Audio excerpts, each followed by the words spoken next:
que pasaron un poquito más, que la puse mal, pero en general creo que me fue bien. Hay que esperar la otra parte que se corrija. Exacto, yo no he puesto la nota definitiva porque, no sé, se me pasó. Voy a ver si hoy, después de clases, La de sumamente hermenéutica sencillo. tampoco, profesor. ¿De hermenéutica tampoco? Ajá. Yo pensaba que sí. Bueno, tengo que hacerlo entonces. Lo voy a apuntar aquí en mi agenda, pues. Ponerlo aquí, no se me olvide. Hermenéutica y teología bíblica. Ok. Bien, entonces, ya está grabando, estamos todos aquí.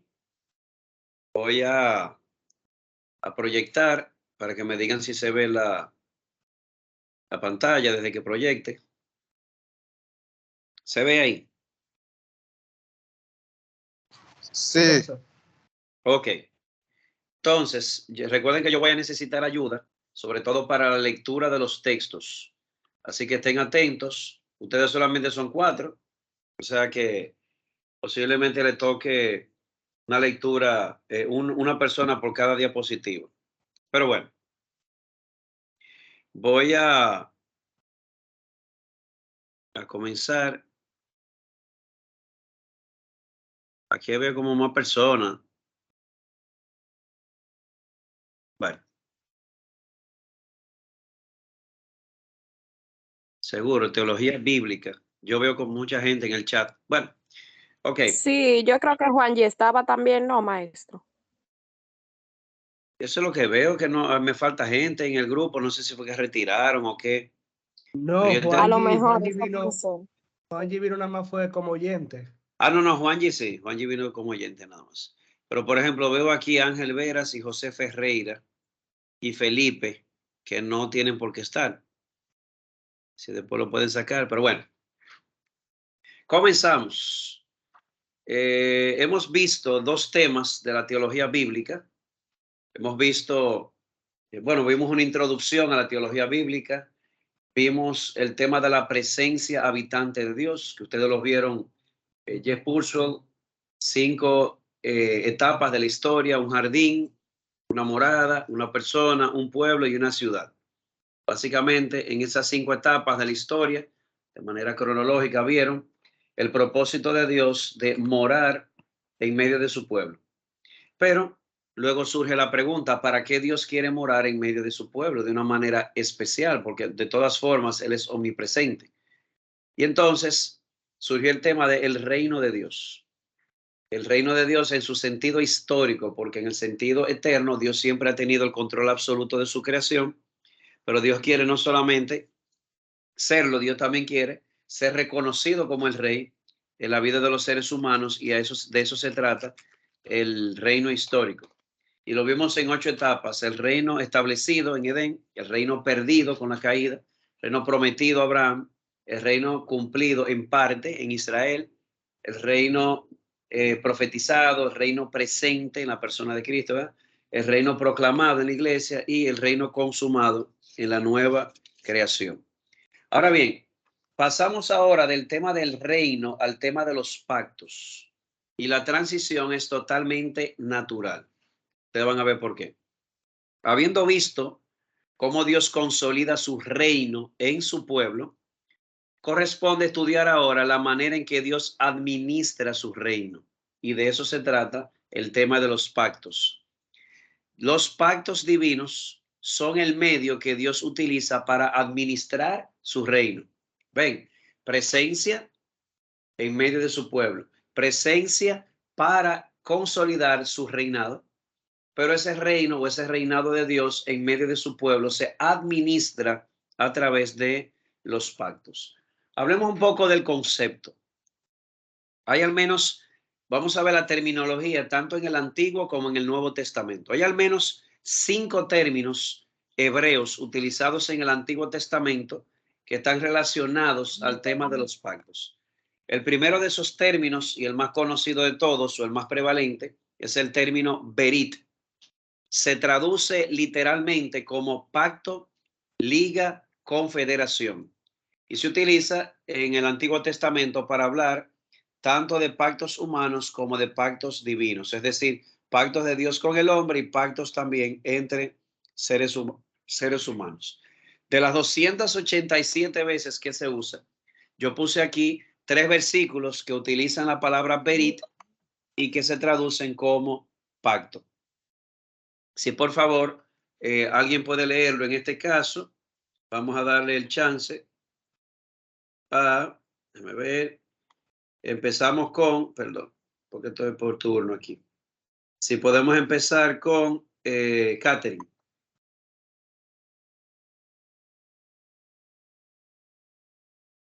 Pero estableceré mi pacto contigo, y entrarás en el arca tú y contigo tus hijos, tu mujer y las mujeres de tus hijos. Ok, ¿cuál usted cree ahí que es la palabra clave?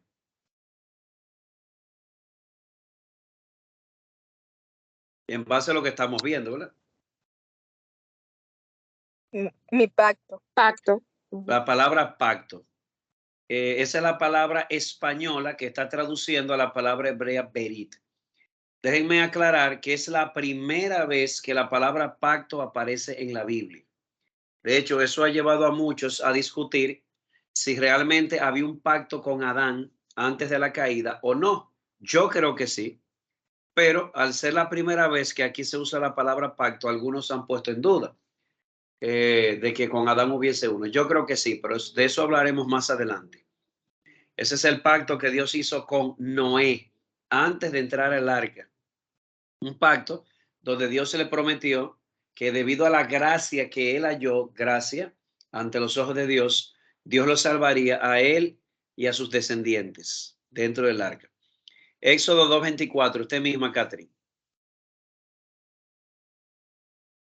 Oyó Dios su gemido, y se acordó Dios de su pacto con Abraham, Isaac y Jacob. Ok, esto es en Éxodo. Esto es cuando el pueblo de Israel comenzó a clamar de dolor debido a la esclavitud en Egipto. El texto nos dice que Dios se acordó del pacto que le había hecho con Abraham. Ustedes van a ver que parte integral de los pactos es que Dios hace promesas juramentadas como parte integral de esos pactos. Y entonces, cuando dice se acordó de su pacto, no era que Dios se había olvidado, era simplemente había llegado el momento de comenzar a darle cumplimiento a lo que se le había jurado a Abraham y que luego fue rectificado a Isaac y a Jacob. Salmo 25:10. Usted misma, Catherine. Todas las sendas del Señor son misericordia y verdad para aquellos que guardan su pacto y sus testimonios. Ok, ¿cuál es la palabra clave ahí? Pacto, nueva vez. Ok, nuevamente la palabra pacto, que es la traducción española de la palabra hebrea berit. Una segunda palabra que está muy vinculada al tema de los pactos en la Biblia es la palabra karat, que significa literalmente cortar, pactar o hacer pacto. En el Antiguo Testamento se utiliza para hablar de pactos humanos, pero también para hablar de pactos divinos, es decir, pactos de hombres con hombres y pactos de Dios con el hombre. Esta palabra aparece 13 veces en el Antiguo Testamento. Y usted dirá, ¿por qué la palabra hebrea karat, que se traduce como cortar, está vinculada a los pactos? O porque había una costumbre entre algunos en el cercano y antiguo Oriente de que cuando hacían un pacto, tomaban unos animales, los partían en dos, cruzaban por en medio diciendo que esto me suceda si yo no cumplo. De hecho, Dios hizo eso con Abraham. Dios hizo que Abraham partiera unos chivos por mitad para poner una terminología contemporánea y él y Abraham pasaron por el medio de los animales como diciendo, sugiriendo que esto me pase si yo no cumplo con mi parte del pacto. Si puede, por favor, en este caso, Jaciel, leer estos 3 versículos.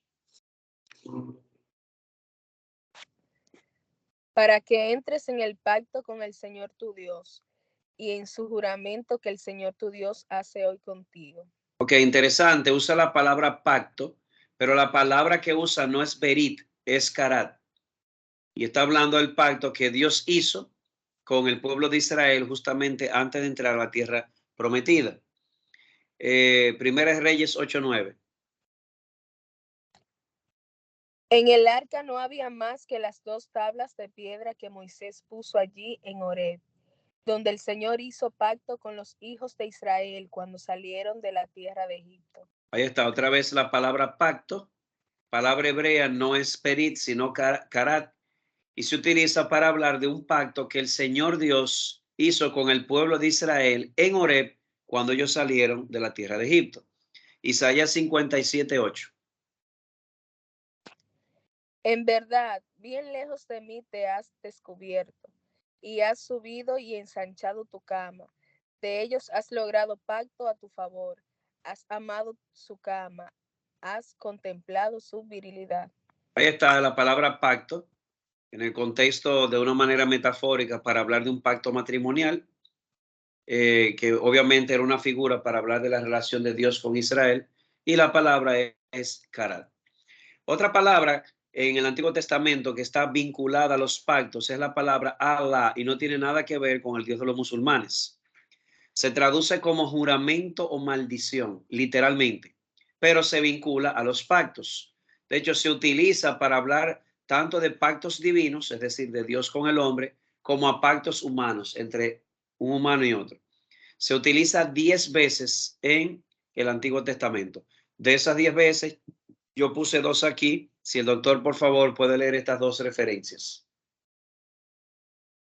Génesis 26-28. Y ellos respondieron, vemos claramente que el Señor ha estado contigo.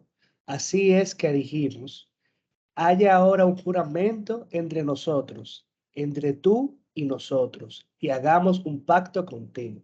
Ok, noten, aquí la palabra clave es juramento, pero es muy común que la palabra juramento esté vinculada a la palabra pacto.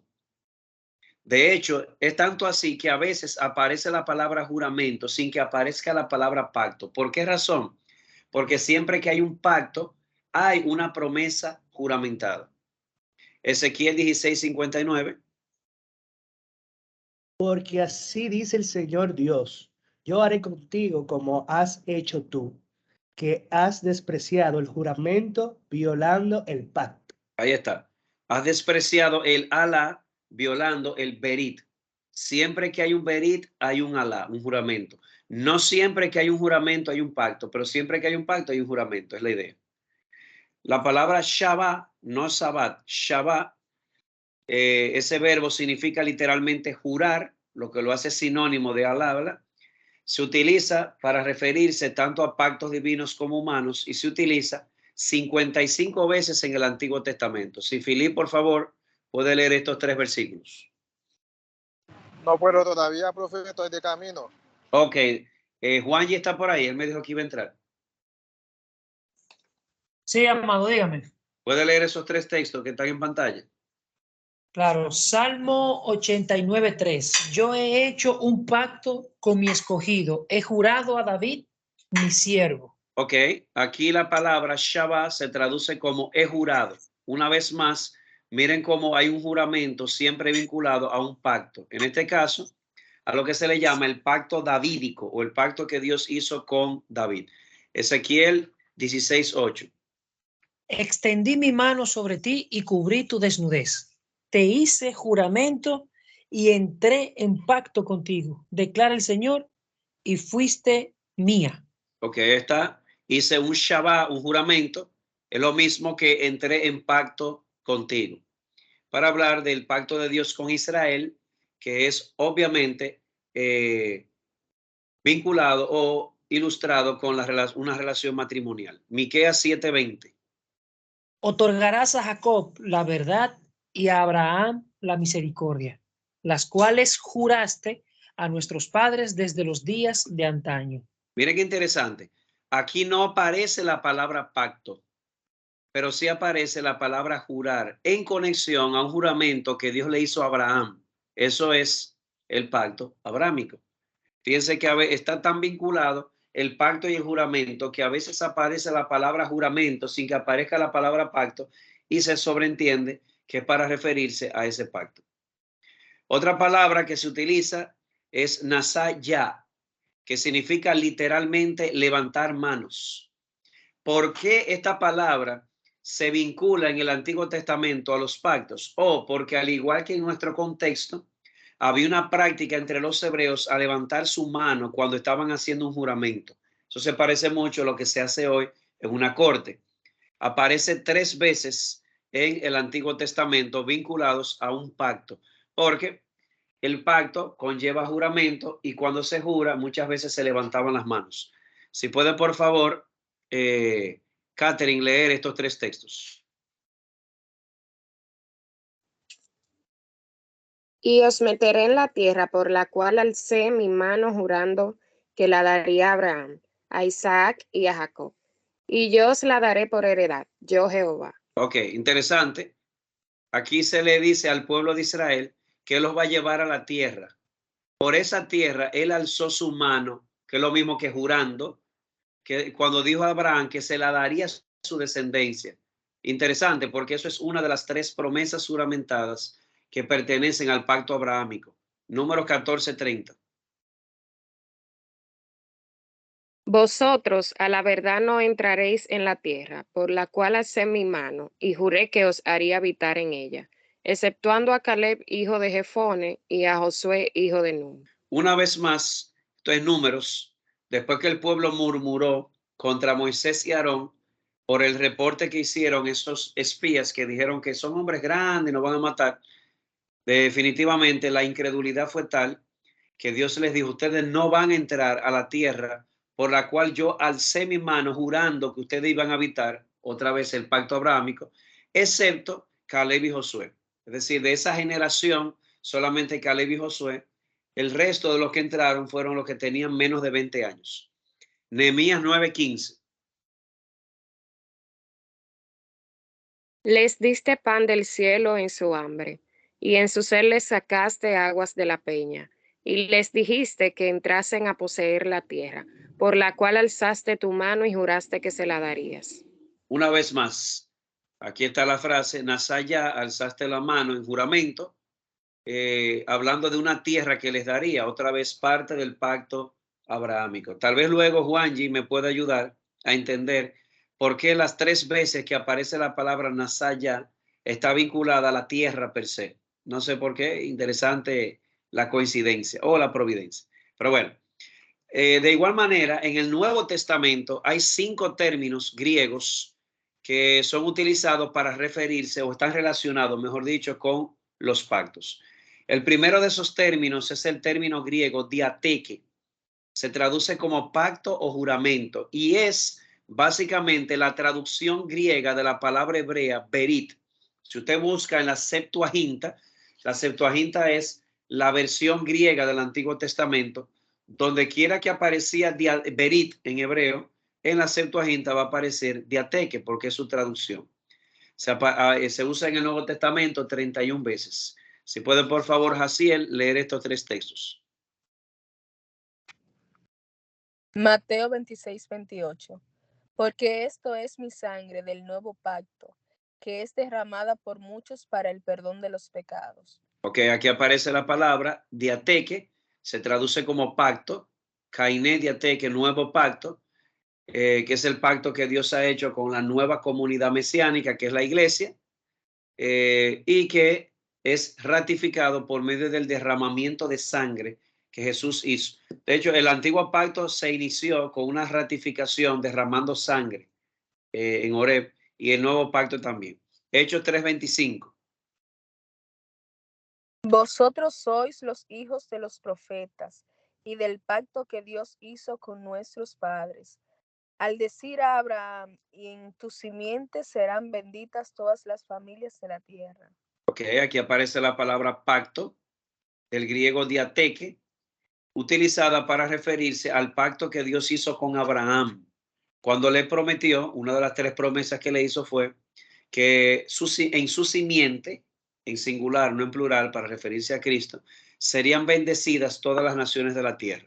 Segundo los Corintios 3:6. El cual también nos hizo suficientes como ministros de un nuevo pacto, no de la letra, sino del espíritu, porque la letra mata, pero el espíritu da vida. Ok, una vez más, la palabra pacto del griego diateque, para referirse al nuevo pacto del cual Pablo fue hecho un ministro. También está la palabra diatitemai, que se traduce como señalar, hacer pacto o atestar. Por ejemplo, en Lucas 22-29, si lo puede leer por favor, Pérez.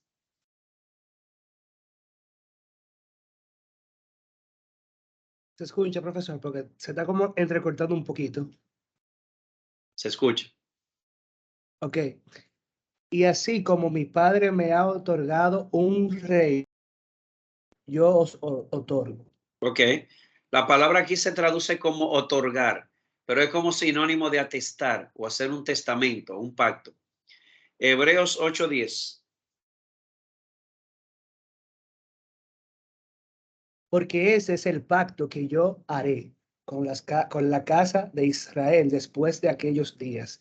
Dice el Señor, pondré mis leyes en la mente de ellos y les escribiré sobre sus corazones. Y yo seré su Dios y ellos serán mi pueblo. Ok, esto si ustedes lo buscan en el Antiguo Testamento, está en Jeremías. Esto tiene que ver con las promesas del nuevo pacto. Pero quiero llamar la atención sobre la palabra hacer aquí, porque la palabra no es la palabra poieo que usualmente se usa, sino que es la palabra diatitemai, que se traduce como atestar o hacer un pacto o señalar, y está íntimamente vinculada a hacer un pacto. Hebreos 9:16, hablando también de el nuevo pacto. Porque donde hay un testamento, necesario es que ocurra la muerte del testador. Ok, aquí está la palabra atestar o hacer un testamento de diatitemai. Hebreos 10:16. Ese es el pacto que haré con ellos después de aquellos días, dice el Señor. Ok, una vez más, para hablar del nuevo pacto, se utiliza aquí la palabra atestar o señalar conectada con un pacto para referirse al nuevo pacto. También está la palabra omnuo, que se traduce como jurar. Ya sabemos por qué los juramentos están tan vinculados a un pacto. Es que cuando hay un pacto, usualmente hay una promesa juramentada. Se utiliza en el Nuevo Testamento para referirse solamente a pactos de Dios con el hombre y se utiliza 6 veces. Entre ellos, estos 3 pasajes que están aquí, se los puede leer por favor, Juanji. A ver, aquí dice, Lucas 1:73, el juramento que hizo a nuestro padre Abraham. Ok, ahí la palabra es juramento, ¿verdad? Seguimos. Y sabiendo que con juramento Dios le había jurado que de su descendencia, en cuanto a la carne, levantaría al Cristo para que se sentase en su trono. Ok, una vez más, noten, aquí la palabra, se me olvidó decir en el versículo, en el primer versículo, Lucas 1:73, ese juramento que le hizo a Abraham, no se usa la palabra pacto, pero fue un juramento que estaba dentro del pacto abrahámico. Y en el segundo texto, no se usa la palabra pacto, pero sí se habla de un juramento que Dios le hizo a David cuando le juró o le prometió bajo juramento que un descendiente suyo se sentaría en el trono del pueblo de Dios para siempre. Eso es parte del pacto davídico. Hebreos 6:16. Porque los hombres juran por uno mayor que ellos mismos. Y para ellos, un juramento dado como confirmación es el fin de toda discusión. Esto es uno de los textos más lindos que hay en la Biblia. Está hablando del pacto que Dios hizo con Abraham.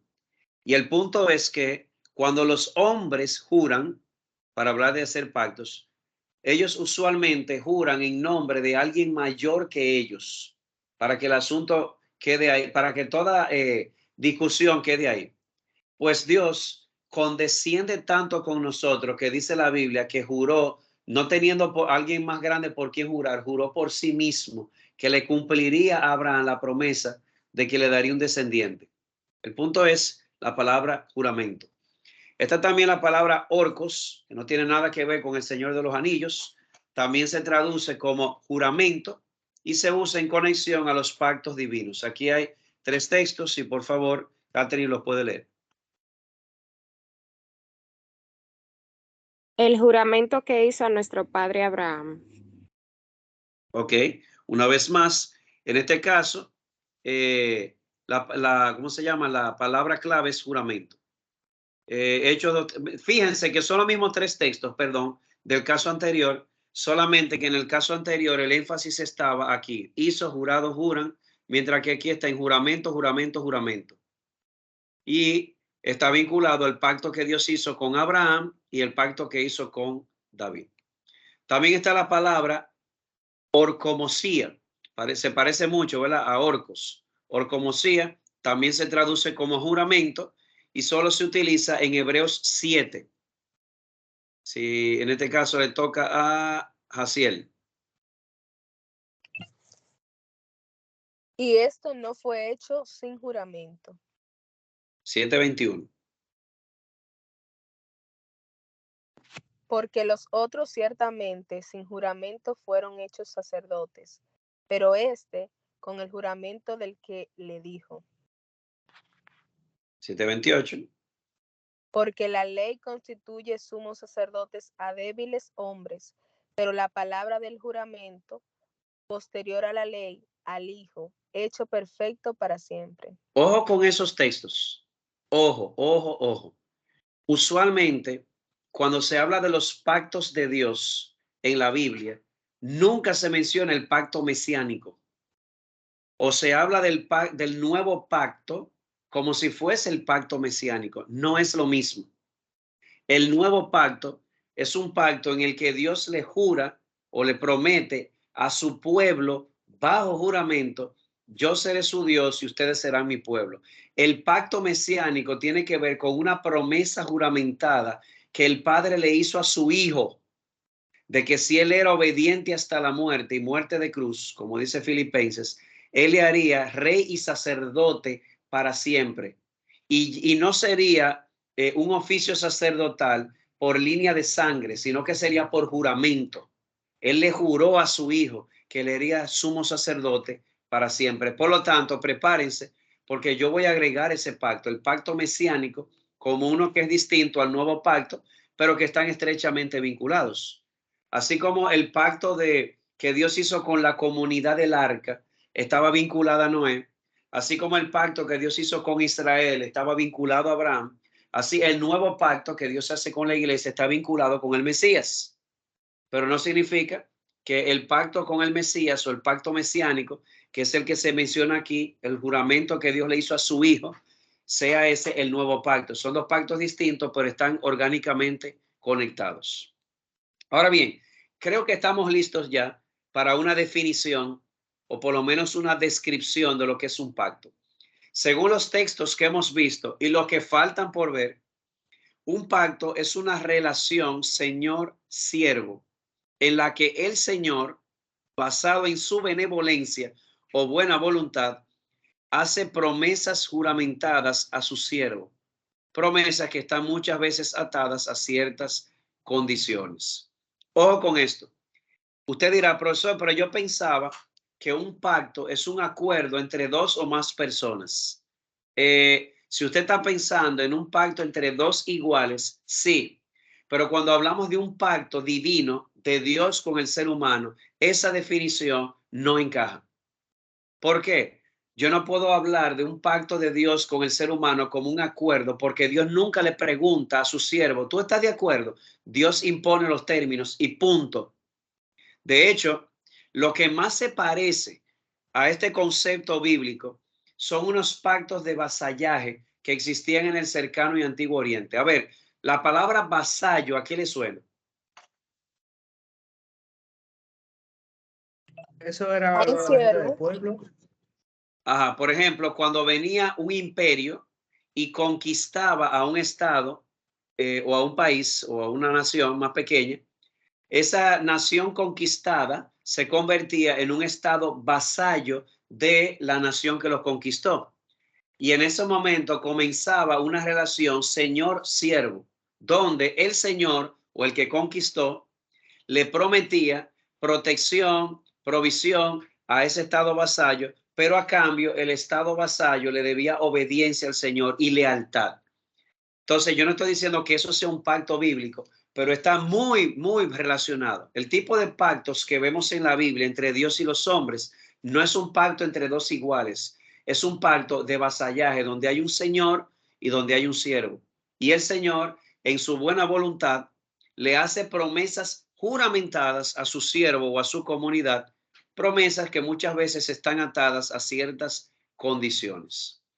Como les decía, la idea más cercana no está en los convenios modernos que se hacen hoy, sino en los pactos de vasallaje del cercano y antiguo Oriente. ¿Por qué? Porque en los convenios modernos, en esos pactos, las dos partes son iguales, mientras que en los pactos de vasallaje del cercano y antiguo Oriente había un mayor y un menor, un señor, un siervo. Y eso es básicamente la misma estructura que presenta los pactos de Dios en la Biblia. Ahora bien, ¿cuáles son los elementos de un pacto? Ojo con esto, porque vamos a ver elementos y vamos a ver características. No es lo mismo, no es igual, y puede ser que se puedan confundir si no lo distinguen. Al estudiar los pactos de Dios a través de toda la Biblia, identificamos al menos 5 elementos que lo componen.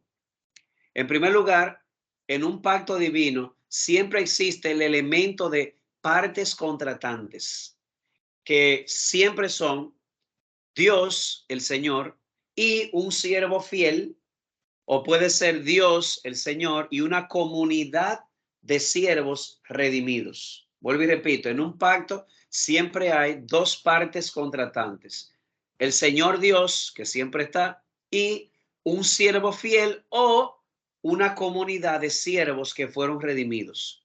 Por ejemplo, en Génesis 15:18, dice, en aquel día el Señor hizo un pacto con Abraham.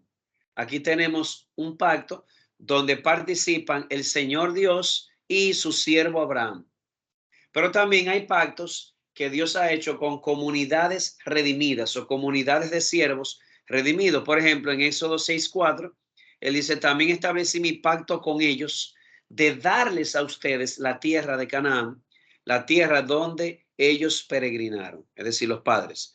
De modo que hay pactos entre Dios y siervos y pactos entre Dios y un siervo fiel y una comunidad redimida. El segundo elemento de los pactos de Dios es este, que todos los pactos de Dios, todos, se fundamentan en la benevolencia de Dios mostrada hacia un siervo fiel o hacia una comunidad redimida. ¿Cómo así? Lo que queremos decir es que el fundamento de todos los pactos siempre ha sido la gracia de Dios y no el mérito humano. Miren, para una muestra un botón, el pacto que Dios hizo con Noé, la humanidad estaba de patas arriba. La humanidad estaba perdida al punto de que solamente 8 se salvaron en la humanidad en ese momento. La pregunta es, ¿por qué Dios decidió salvar a Noé y hacer un pacto con él? Respuesta, Noé halló gracia ante los ojos de Dios. El caso de Abraham. Abraham no tenía nada que lo hiciera meritorio. De hecho, Abraham, dice el libro de Josué, servía a otros dioses de aquel lado del río cuando vivía en Ur de los Caldeos. ¿Qué hizo la diferencia? La gracia de Dios. El pueblo de Israel no merecía que Dios hiciera un pacto con ellos. ¿Por qué? Porque no era el pueblo ni más grande ni más poderoso y demostró ser bastante bellaco. Sin embargo, Dios dice que con su gracia salvadora lo sacó de la tierra de Egipto. Él dice, yo soy el Señor tu Dios que te saqué de la tierra de Egipto, de la casa de servidumbre. De modo que todos los pactos de Dios están fundamentados en la gracia de Dios. Tercero, todos los pactos de Dios siempre incluyen mandamientos y preceptos, siempre. Por eso es que, como decíamos al principio, el reino de Dios, que es el gobierno o la soberanía real que Dios ejerce sobre su pueblo, ese reino siempre es administrado a través de los pactos. ¿Por qué? Porque cuando Dios entra en pacto con un siervo o una comunidad, Él entra como Señor, como Rey. Y como Señor o Rey, Él establece condiciones o mandamientos y preceptos. Por ejemplo, cuando Dios hizo el pacto con el pueblo de Israel, Él comenzó con gracia. Yo soy el Señor tu Dios que te saqué de la tierra de Egipto. Por lo tanto, inmediatamente, no tendrás otros dioses delante de mí. Ahora, miren qué interesante el patrón. En los pactos de Dios, la gracia viene primero que la ley. Es interesante porque ese es el patrón.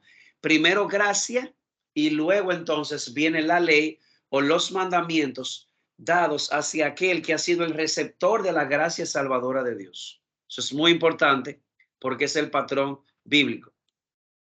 De hecho, Dios le dio leyes al pueblo de Israel, morales, civiles y sacerdotales. Claro, se pueden dividir así cuando hablamos de su contenido, pero al final Israel no hacía distinción. La ley era la ley. Las palabras del pacto eran las palabras del pacto, estuviesen en las tablas de la ley o estuviesen en el libro de la ley. Además, como habíamos dicho, los pactos también siempre incluyen promesas juramentadas. Y usted dirá, ¿y no es lo mismo? No, no es lo mismo. Hay promesas y hay promesas juramentadas que hacen de la promesa algo más solemne. Miren Hebreos capítulo 6, un texto que se citó. Si puede, por favor, en este caso, Catherine, leer. Vamos a leer desde... Yo llegué, profe. Ok, pero vamos a dárselo a Catherine de todas formas. Yo te doy un versículo ahora más adelante. Si puede leer desde el 13, Catherine. Sí. Pues cuando Dios hizo la promesa a Abraham, no pudiendo jurar por uno mayor, juró por sí mismo, diciendo: Dios hizo una promesa a Abraham y cuando le hizo la promesa, interpuso un juramento. Y como era costumbre, siempre se juraba por uno mayor. Pero en el caso de Dios no hay nadie mayor que él, así que juró por sí mismo. ¿Qué le juró? Ciertamente te bendeciré y ciertamente te multiplicaré. Y así, habiendo esperado con paciencia, obtuvo la promesa. Sigue leyendo. Porque los hombres juran por uno mayor que ellos mismos, y para ellos un juramento dado como confirmación es el fin de toda discusión. Por lo cual, Dios, deseando mostrar más plenamente a los herederos de la promesa la inmutabilidad de su propósito, interpuso un juramento, a fin de que por dos cosas inmutables, en las cuales es imposible que Dios mienta, los que hemos buscado refugio seamos grandemente animados, para asirnos de la esperanza puesta delante de nosotros. Ok, aquí está. A fin o con el propósito de que por dos cosas que son inmutables y en las que es imposible que Dios mienta. Pregunto, ¿cuáles son esas dos cosas? El pacto y el juramento. En este caso, la promesa. Oigan esto, Dios, deseando mostrar más plenamente a los herederos de la promesa la inmutabilidad de su propósito, interpuso juramento. O sea que no es lo mismo. No es lo mismo simplemente prometer que prometer interponiendo un juramento. Esas son las dos cosas inmutables en las cuales es imposible que Dios mienta. Promesa y juramento. Entonces, cuando Dios hace un pacto con sus siervos o con sus comunidades, siempre hay promesas juramentadas. De hecho, promesas juramentadas de bendición cuando ese siervo o esa comunidad se mantiene fiel o leal al Señor de gracia, pero también en algunos casos hay promesas de maldición o lo que llamamos advertencias o juicios cuando el siervo o la comunidad no se somete o no es leal a su Señor. Ahora sí, Jim, si puede leer Deuteronomio 11, 13 al 15, que está en pantalla.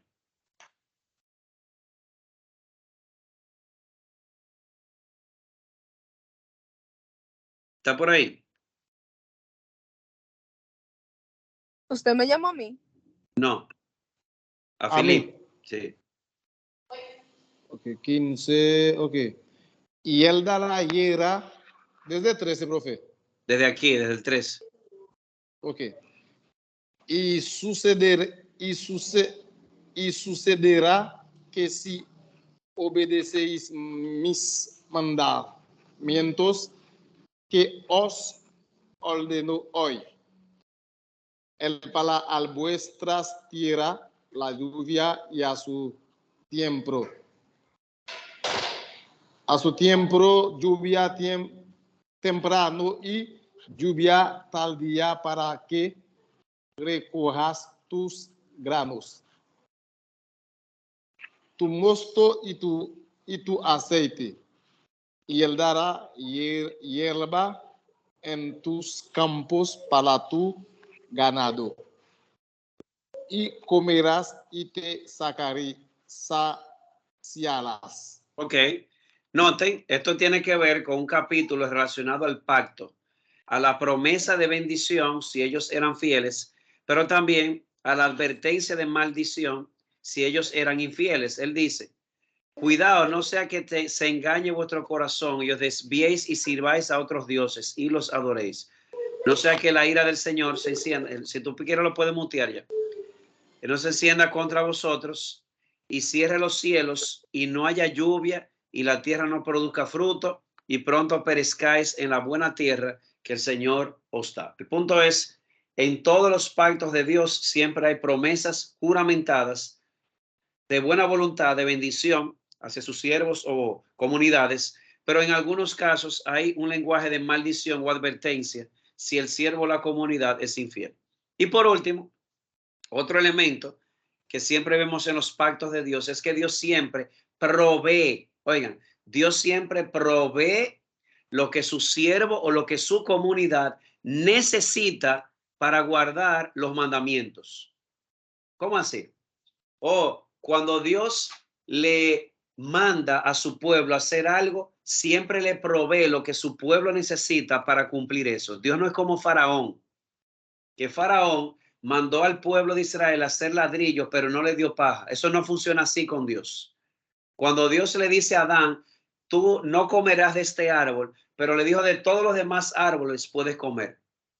Cuando le dijo, sojuzga la tierra, le dio ayuda animal, le dio a los animales del campo para que lo ayudaran. Cuando le dijo, llena la tierra, le dio una mujer para que se complementen y fuesen una sola carne y pudiesen llenar la tierra de reyes y sacerdotes.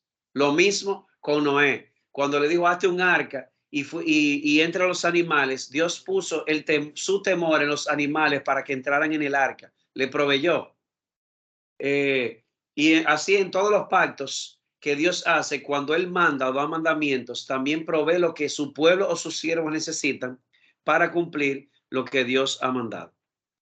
Y una vez más, hay un paralelismo entre el pacto mosaico o el pacto de Dios con Israel a través de Moisés y los pactos practicados en el cercano y antiguo Oriente. Por ejemplo, si usted toma Éxodo 19, 4 al 6, que es donde Dios establece la primera parte del pacto, Él inicia con gracia. El Señor Dios inicia hablando de la gracia libertadora que Dios ha utilizado y sobre la que se erige ese pacto. Luego vienen mandamientos donde ellos tienen que ser leales a Él y luego las consecuencias sean de bendición o de maldición. Esa misma estructura se puede encontrar en los pactos de vasallaje del cercano y antiguo Oriente. Ahora bien, habiendo visto los elementos, pasemos ahora a las características de los pactos de Dios. Al estudiar los pactos de Dios a través de toda la Biblia, podemos identificar 5 características que les distinguen. En primer lugar, solemnidad formal. ¿Cómo así? El hecho de que Dios a la promesa le interponga un juramento es precisamente para hacer del pacto algo mucho más solemne. Por ejemplo, cuando una persona va a un juicio, le hacen hacer un juramento. Eso queda claro desde que la persona hace el juramento. Esto no es un asunto trivial. Esto es un asunto de peso. Cuando hay un matrimonio o una boda, el hombre le promete a su mujer y ella también lo promete a él, pero él le promete que le va a cuidar, que le va a proveer, que le va a ser fiel, que la va a amar. Y esas promesas las hace firmes por medio de un juramento. Por eso es un pacto matrimonial, porque hay una promesa juramentada y el juramento le agrega un elemento de solemnidad. Y no solamente el juramento, a veces esos pactos estaban acompañados de toda una ceremonia. Por ejemplo, en dice Hebreos 9, 18 al 21, por tanto, ni aún el primer pacto se inauguró sin sangre. O sea, el pacto que Dios hizo con el pueblo de Israel a través de Moisés se inauguró con una ceremonia donde hubo un derramamiento de sangre, como pasa con el nuevo pacto. Lo único que en el nuevo pacto, el derramamiento de sangre que inaugura este pacto es la sangre de Cristo. Dice, y de la misma manera, roció con sangre tanto el tabernáculo como todos los utensilios del ministerio. Entonces se dan cuenta, los pactos, como una de sus características, exhiben una solemnidad formal. Y esa solemnidad queda verificada por el hecho de que hay un juramento interpuesto y en el hecho de que hay ceremonias de ratificación. En segundo lugar, los pactos de Dios exhiben pluralidad numérica. ¿Cómo así? Que en la Biblia hay más de un pacto, así de sencillo.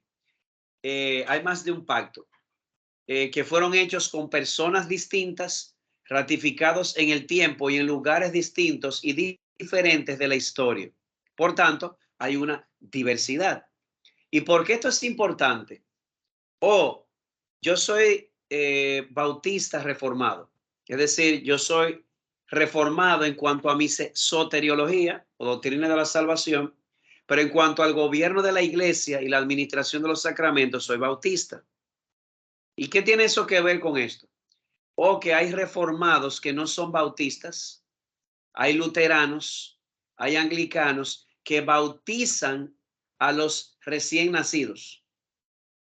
Es decir, Juan Calvino, que era, es el, vamos a decir, el precursor de los reformados o de la rama reformada, él bautizaba a los hijos de los creyentes, perdón, no a los recién nacidos, no a todos, sino a los hijos de los creyentes. ¿Y por qué?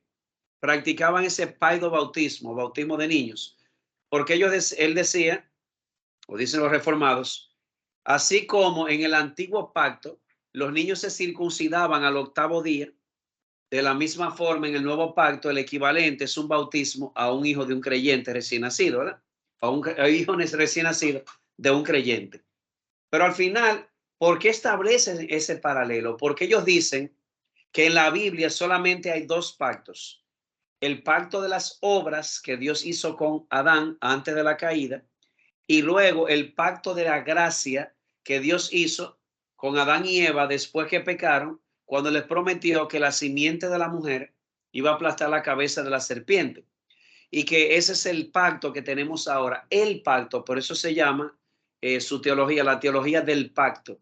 Y que todos los demás pactos en la historia, el de Noé, el de Abraham, son simplemente administraciones o distintas administraciones del pacto de gracia. Mi problema con esa teoría es que en la Biblia no se habla de la teología del pacto, sino de la teología de los pactos, de la promesa. Si hay una unidad, no está en los pactos, en un sentido. Hay varios pactos, pero todos los pactos están unidos por una promesa evangélica de Génesis 3:15, que dicho sea de paso, Génesis 3:15 es una promesa evangélica, pero no es un pacto per se. Entonces, Efesios 2:12 dice, si lo puede leer por favor, Catherine. Recordad que en ese tiempo estabais separados de Cristo, excluidos de la ciudadanía de Israel, extraños a los pactos de la promesa, sin tener esperanza y sin Dios en el mundo. Ok, ahí está. Bien sencillo. Se habla aquí de que los gentiles que antes estaban lejos y que estaban separados de Cristo, excluidos de la ciudadanía de Israel y que eran extraños o extranjeros a los pactos de la promesa. Entonces yo no puedo hablar de un solo pacto, yo veo varios pactos en la Biblia que están conectados orgánicamente por una promesa evangélica.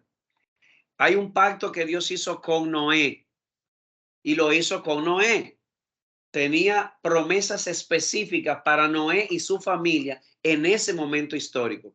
Yo no puedo decir que ese es el mismo pacto que Dios hizo con Abraham, que lo hizo años después y que tenía promesas específicas para Abraham. Son dos pactos distintos, hechos con personas distintas, en tiempos distintos, en lugares distintos. Ahora bien, si estaban vinculados o estaban conectados, era porque había una promesa evangélica que los unía.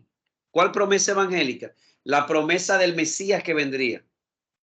Y esa unidad por la promesa significa que aunque Noé estuvo bajo un pacto distinto, Noé se salvó por la fe en el Mesías que iba a venir. Y Abraham, que estaba bajo otro pacto, también se salvó por la fe en la misma promesa del Mesías. Es la promesa en el Mesías la que une los pactos, pero no significa que los pactos se resumen a uno solo, son varios. En tercer lugar, los pactos también exhiben historicidad temporal. ¿Por qué? Porque fueron compromisos hechos con personas distintas y ratificados en tiempos y espacios diferentes de la historia, que coincide o está conectado con lo que dije anteriormente. Por ejemplo, en Génesis 15:18, Dios hizo un pacto con Abraham y el texto dice, en aquel día hizo Dios un pacto con Abraham. Es decir, que fue en un momento de la historia. En Deuteronomio 5, cuando Dios está ratificando el pacto otra vez con el pueblo de Israel antes de entrar a la tierra prometida, dice, hoy entran en este pacto. Hoy. Y en Jeremías 31:33, hablando del nuevo pacto que vendría, dice, este es el pacto que haré con la casa de Israel después de aquellos días. Yo no puedo hablar del nuevo pacto en el Antiguo Testamento porque no existía. El pueblo de Israel estaba bajo el antiguo pacto y dice Hebreos que cuando llega el nuevo pacto, el antiguo pacto desaparece. Se da por viejo el antiguo y estaba próximo a desaparecer y así sucedió. Otra característica muy importante de los pactos es que el tema de que ellos exhiben perpetuidad orgánica. ¿Qué es eso de perpetuidad orgánica?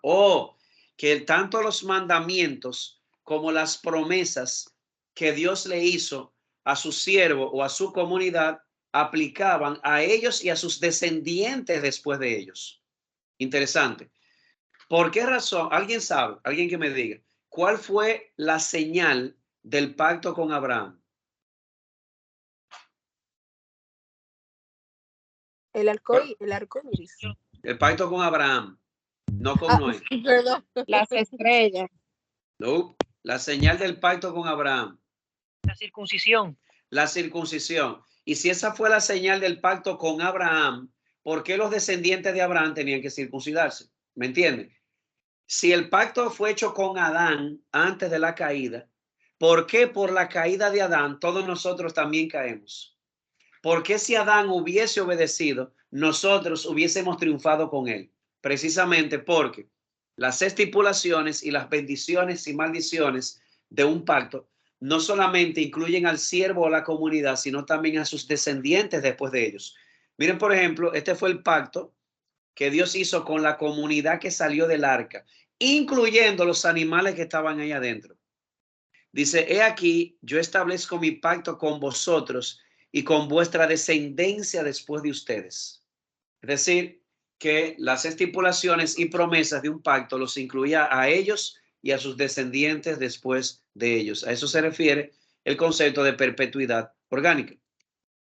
Y por último, los pactos también exhiben una característica final, que es la unidad evangélica. ¿Qué significa eso? Lo que decíamos hace un rato, que aunque son pactos distintos, hechos con personas distintas, en tiempos distintos, en lugares distintos, todos los pactos están unidos orgánicamente por una promesa, la promesa evangélica que se hizo por primera vez en Génesis 3:15, cuando Dios le dijo a la serpiente que ella sería aplastada por un descendiente de la mujer. Hay una promesa implícita ahí.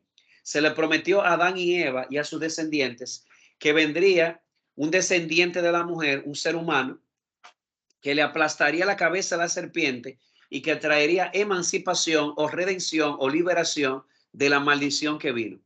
Esa es la promesa que une a todos los pactos. Son pactos distintos, pluralidad numérica, pero hay unidad evangélica porque hay una promesa que los une a todos. Creo que tengo, por ejemplo, este gráfico que está aquí, Adán, Noé, Abraham, Moisés, David, Cristo, y noten esta línea que corre por ahí, simplemente para resaltar que todos esos pactos, aunque eran distintos, estaban unidos por una promesa en Cristo. Adán se salvó por confiar en Cristo. Noé se salvó por confiar en Cristo. Abraham se salvó por confiar en Cristo. David se salvó por confiar en Cristo. Nosotros hoy nos salvamos por confiar en Cristo. Porque aunque son diferentes pactos, están todos unidos por la misma promesa evangélica. Por último, hoy, porque mi garganta ya no me da más, hablemos un poco de los diferentes pactos divinos a través de la Escritura. Los voy a mencionar y entonces en la próxima clase los vamos a desarrollar. Vamos a mencionar aquí 8 pactos divinos. El pacto de Dios con Adán antes de la caída, llamado también el pacto adámico. Algunos le llaman pacto de las obras, otros le llaman pacto de la creación. Le vamos a llamar pacto adámico, porque él fue el pacto que Dios hizo con Adán. Luego el pacto noénico, el pacto que Dios hizo con Noé y su familia. Luego el pacto con la comunidad del arca. Y usted dirá, profesor, pero ese no es el mismo pacto noénico. Entendemos que no. La mayoría de personas trata el pacto con Noé y el pacto con la comunidad del arca como si fuese el mismo pacto. Están muy vinculados, pero no es exactamente el mismo. No es lo mismo el pacto que Dios hizo con Noé cuando le juró que le entraría al arca a él y a sus descendientes y lo iba a salvar. No es lo mismo a la promesa juramentada que le hizo a toda la comunidad que salió del arca, incluyendo los animales, de que él no volvería a destruir más la tierra de esa manera o con un diluvio. Tenemos luego el pacto abrahámico, el pacto que Dios hizo con Abraham. Luego el antiguo pacto, que es el pacto que Dios hace con la nación de Israel a través de Moisés, que es el mediador del antiguo pacto. Luego el pacto davídico, que es el pacto que Dios hace con David, su siervo. Luego el pacto mesiánico, vamos a ver que hay un juramento que Dios le hizo a su hijo, al Mesías, que dicho sea de paso, por eso él es hoy rey y sacerdote, porque aunque él no sea levita, de donde venían los sacerdotes, este sacerdocio no era por línea física o por línea de familiar, sino por juramento. Y luego el nuevo pacto, que es el pacto que Dios hace con la comunidad mesiánica del nuevo pacto, que es la iglesia o el nuevo Israel. De hecho, ustedes como vieron, hay aquí pactos que Dios hizo con un siervo justo, que son el pacto con Adán, el pacto con Noé, el pacto con Abraham, el pacto con David, el pacto con el Mesías. Mientras que hay 3 pactos que son pactos que Dios hizo con comunidades redimidas. El pacto con la comunidad del arca, el pacto con la comunidad redimida de Egipto, que es Israel, y el pacto con la comunidad redimida del pecado, que es la iglesia. Entonces tenemos 5 pactos que Dios hizo con siervos fieles y 3 pactos que Dios hizo con comunidades redimidas. Una redimida del diluvio, otro de Egipto, otro de el pecado, que dicho sea de paso, todo lo anterior era típico hasta llegar aquí. Cuando digo típico es que tipificaba, era un tipo que apuntaba a algo más grande, que es el Mesías y el nuevo pacto. Bien, voy a dejar ahí por hoy por el tema de mi garganta. Yo estaba en una clase no esperada hoy, un diplomado. Pero bueno, quería saber si hay alguna pregunta o comentario antes de terminar, para entonces no salir sin eso, sin aclarar las dudas. Dame un segundito para cerrar aquí. Wilfredo. Sí, profesor, excelente. Yo tengo 2 preguntas. Es con respecto a lo que al principio de la clase estábamos hablando sobre lo que es la parte de que hay diferentes denominaciones que creen tanto en dispensacionalismo, en la teología de pacto, etcétera, etcétera. Pero viéndolo de esa manera, me gusta mucho su postura, la parte epigenética que hace referencia a los dos, pero verdaderamente también la parte dispensacional, como que cuando se estudia como teología bíblica, como que coge un poquito más de peso. No sé si se entiende en esa parte.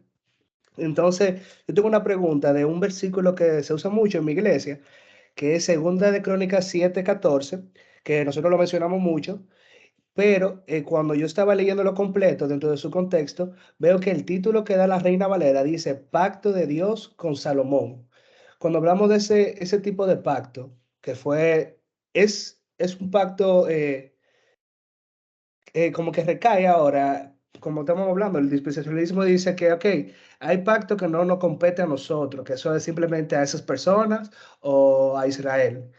Pero ese pacto que Dios le hizo a Salomón, ¿es específicamente con él o esa promesa que él da en 2 Crónicas 7:14 también se puede utilizar en estos tiempos a nosotros que somos nuevo pacto? Mira, lo primero es que si la palabra pacto aparece en el texto, es en el subtítulo, no en el texto. Entonces, ¿por qué es importante? Porque los títulos y subtítulos que le ponen a la Biblia no son inspirados. De hecho, no hay referencia en el texto a la palabra pacto. Si hay un pacto con Salomón, fue realmente el pacto davídico, que Dios se lo reafirmó otra vez a Salomón. Eso fue lo que pasó con Isaac y Jacob. La Biblia habla del pacto que Dios hizo con Abraham, Isaac y Jacob, pero cuando tú revisas, es el mismo pacto, es la promesa que Dios le hizo a Abraham, que luego se le reafirmó a Isaac y luego a Jacob. En tal caso, eso sería lo más que podría decir, pero no hay referencia a pacto en el texto, excepto en el título, pero el título no es inspirado. Al menos no recuerdo haber leído la palabra pacto ahí.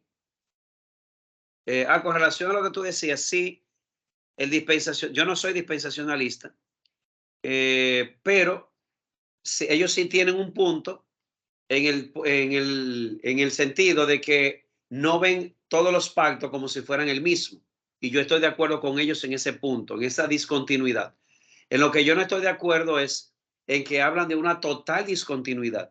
Yo creo que hay un elemento de continuidad que a veces se pasa por alto, porque al final el tipo de discontinuidad que el dispensacionalismo propone es uno que al final llega a decir que Israel es una cosa y la iglesia es otra, que Dios tiene dos pueblos, una novia, una esposa. La iglesia va a ser quitada del medio, va a trabajar con el pueblo de Israel como si fueran dos pueblos distintos. Pero realmente yo no estoy convencido de eso. Pero yo sí estoy de acuerdo con ellos en decir que son pactos distintos. Con relación a la teología del pacto, estoy de acuerdo en que hay una unidad orgánica, como ellos proponen. Incluso ellos proponen que esa unidad orgánica es Génesis 3:15. Mi problema con ellos es que le llaman a Génesis 3:15 pacto de gracia, pero eso no es un pacto. Cuando tú examinas Génesis 3:15, ahí hay una promesa implícita, porque Dios no estaba hablando con Adán y Eva, estaba hablando con la serpiente, pero no están los elementos de un pacto ahí. Pero ellos le llaman el pacto de gracia y que ese es el pacto y que todos los demás son administraciones de ese pacto. Yo estoy de acuerdo en decir que esa promesa evangélica, no pacto, conecta todos los pactos, de modo que hay una unidad entre los pactos por esa promesa. Pero estoy en desacuerdo cuando dicen que que es el mismo pacto, no son distintos. Entonces yo diría que mientras el dispensacionalismo enfatiza tanto la discontinuidad, la teología del pacto enfatiza mucho la unidad. Yo particularmente tengo una visión panorámica de la Biblia donde hay continuidad y discontinuidad. Y eso nos puede traer, por ejemplo, muchos problemas al momento de interpretación, porque es como una línea bien fina que uno puede decir, tal promesa es aplicable para nosotros como pueblo, como la Nueva Jerusalén, como la iglesia, porque no somos israelitas a nivel geográfico sino a nivel espiritual. Eso no es una línea bien fina que una persona quizá que no entienda este tipo esta clasificación de la teología de los pactos puede rayar en una hermenéutica errada y formar que esa herejía o que una promesa no cae sobre mí o... Bueno, mira, definitivamente que tu teología bíblica va a influir mucho en cómo tú interpretas la Biblia. Claro, porque la teología bíblica es cómo tú ves el todo.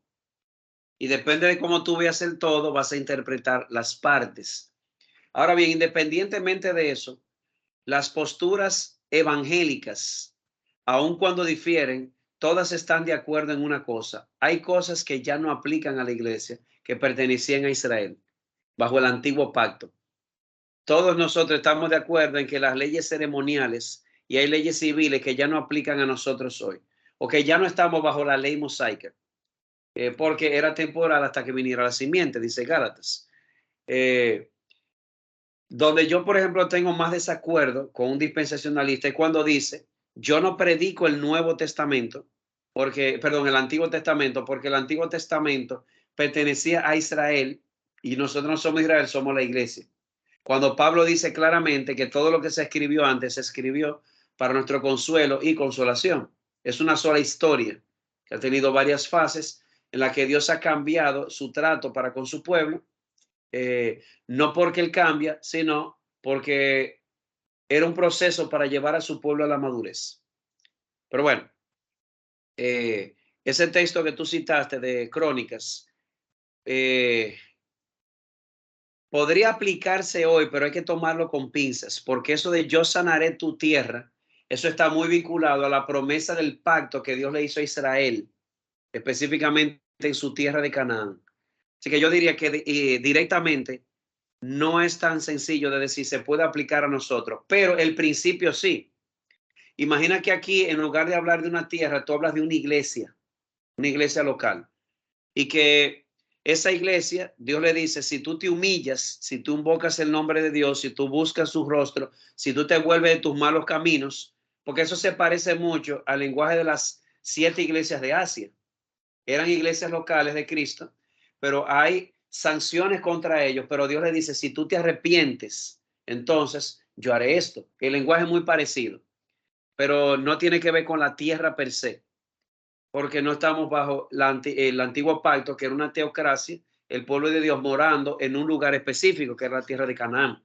El pueblo de Dios ahora, que es espiritual, está disperso en varias naciones. Yo no sé si me doy a entender. Sí, sí, y se puede entender también cuando dice sanar tu tierra, puede ser tu pueblo, tu iglesia, o sea, puede ser así, me imagino. Podría ser tu familia, y hay que ver también qué tipo de sanidad es. Exacto. Porque ya las promesas bajo el nuevo pacto, dice Efesios claramente, son bendiciones espirituales, no tanto materiales. Pero Exacto. Dios puede bendecirme materialmente, ¿por qué no? Pero que hay que pisar una línea muy fina. Cuando tú interpretas un texto, lo que significó para ellos entonces, antes de tú aplicarlo a nosotros hoy, tiene que pasar por la cruz. Después de la cruz, después de la inauguración del nuevo pacto, ¿cómo yo aplico eso? Por ejemplo, hay textos del Antiguo Testamento que hablan del templo. Y entonces hay hermanos que toman esos textos y lo quieren aplicar directamente al edificio de la iglesia. ¿Sabe lo que pasó? Cobraron los 200 y no pasaron por Go. ¿Tú entendiste la referencia? Eso es monopolio. Antes de tú no puedes aplicar asuntos del antiguo pacto que hablaban del templo y aplicarlo al edificio de la iglesia. Porque después que tú pasas la cruz, tú vas a encontrar que el nuevo templo no es un edificio, sino el pueblo de Dios, nosotros. El templo es el lugar donde Dios habita de manera especial. Y si nosotros nos reunimos en el río Yaque el domingo y no en el edificio, ahí va a estar la presencia de Dios. Entonces eso sucede cuando personas quieren aplicar por lo menos los principios de ciertos textos del Antiguo Testamento al Nuevo, se les olvida pasar por Go, se les olvida pasar por la cruz y lo aplican muy mal. Yo no diría que caen en herejía necesariamente, pero sí pueden llevar a la frustración a una persona, haciéndole pensar que ciertas promesas aplicarían a nosotros hoy.